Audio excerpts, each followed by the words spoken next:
So let's say you're having some issues with your school Google account.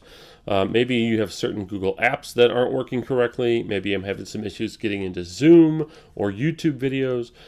I can go ahead and start off in Safari and log into my Google account to make sure I'm in the right one. So I'm going to go ahead and open up Safari on my iPad, and I'm going to go to google.com. Now, from Google, in the upper right-hand corner, I'm either going to see a sign-in button that looks like this, or I might see a circle with some initials in it, or maybe even a custom avatar if that has been changed. For example, when I look, I see a circle with my name in it, and so this is me logged into my account. So let's say I'm having Google issues. The first thing I want to do is I want to go to Google, I want to tap on that account, and I want to sign out of all accounts by tapping the sign out button. So once I'm signed out of all of my accounts that I had in that window, now I'm going to go ahead and sign back in with my school Google account. So when I tap sign in, it will show me any other accounts I've used previously. I'm going to go ahead and remove those accounts. Yes, remove. And I'm going to log into my school Google account.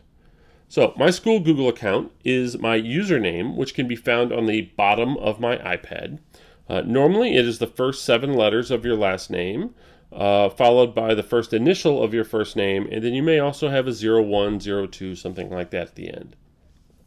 After that, I'm going to type the @ symbol, and then student.psdr3.org. That is my school email address. I'm going to go ahead and hit return, and now it's going to ask for my password. Now your password is actually your 5-digit student number.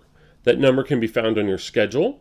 In elementary school, that number was referred to as your lunch code. And it's actually the same number that you'll keep all years through Pattonville. So it's the same one you used in elementary school or the same one you used for 6th and 7th grade.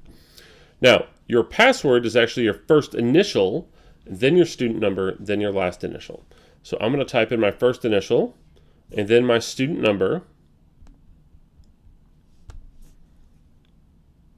and then my last initial. All lowercase, no spaces. And then I go ahead and tap next, and this will sign me into my school Google account.